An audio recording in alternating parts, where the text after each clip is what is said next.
Left at the altar for my brother. Now she wants my help. Shocking true story. I was left at the altar by the woman I thought I would spend the rest of my life with. She didn't just leave me. She ran off with my brother. 2 years later, she showed up at my doorstep, begging for my help. This is my story. It was supposed to be the happiest day of my life. The venue was decorated beautifully. The guests were arriving, and I was nervous, but excited. And then, just an hour before the ceremony, my phone rang. It was her, my fiancée. Her voice was calm, too calm. She said she couldn't go through with it, that she didn't love me anymore. And then she dropped the bombshell. She had been seeing someone else, my brother. She didn't sound guilty. She just said she was following her heart. My parents knew. They knew before I did. My brother had told them that morning, and instead of standing by me, they covered for him. They actually defended her. Maybe it's for the best. You don't want to marry someone who doesn't love you. And my mother? She had the audacity to say, "You should be happy for them." That was the moment I realized I wasn't just losing my fiancé. I was losing my family. I walked out that day, left my town, my friends, my whole life behind. I packed my things, moved to another state, and started over. It was lonely at first, but for the first time in my life, I was free. No more comparisons. To my brother. No more trying to live up to expectations I never agreed to. I rebuilt myself. New job, new apartment. A fresh start. I thought I had left it all behind, until 2 years later. She found me. It was a regular day. I came home from work, and when I opened the door, she was standing there. She looked different. Not the confident, polished woman I once knew. She looked broken, tired. Like she hadn't slept in days. Her voice shook when she spoke. She told me that marrying my brother was the biggest mistake of her life.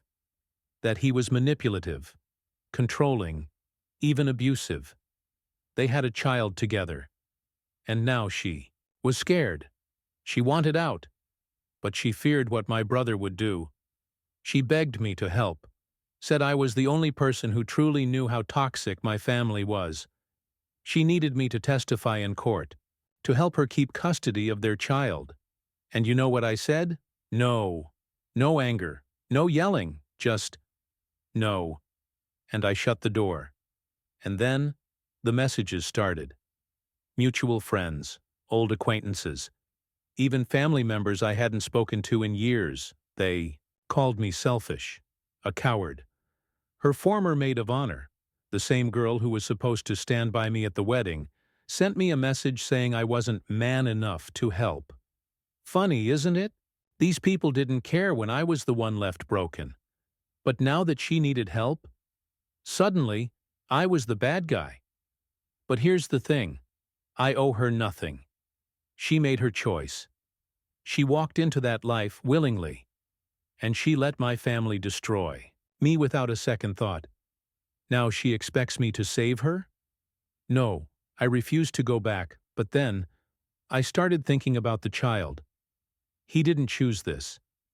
He didn't deserve to be caught in the middle of this toxic mess, and suddenly, I wasn't so sure anymore. Could I really just turn my back on an innocent kid? For days, I wrestled with it. I thought about testifying, but that would mean being dragged back into the chaos. Back into my family's control, and I couldn't do that. I had fought too hard to escape, so I found another way. I made an anonymous report to Child Protective Services. I detailed everything I knew, my brother's manipulative ways, my parents' enabling behavior, the emotional abuse. I sent in every email, every message. I wanted to make sure that someone, anyone, was looking out for that child. But I made one thing clear. I would not be involved. No court appearances. No reconnecting with my family. I had done my part. The rest wasn't up to me anymore. And then, The emails came from my brother, from my mother. My brother's email? Short and to the point. Stay out of family matters. You'll regret it.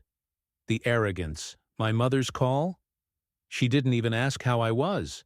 Just launched into a speech about how I should be the bigger person. I hung up. For the first time in my life, I didn't feel guilty about it. Then, something unexpected happened. My ex-fiancée sent me one last email. It wasn't a plea for help. No manipulation, just two simple sentences. Thank you, I'm sorry, for what I put you through. And you know what? That was enough. I don't know what will happen next. Maybe CPS will intervene. Maybe they won't, but I did what I could, without sacrificing myself. And for the first time in years, I feel free. Thank you for listening to my story. If you enjoyed this video, please like, subscribe, and hit the notification bell. And tell me, what would you have done in my place?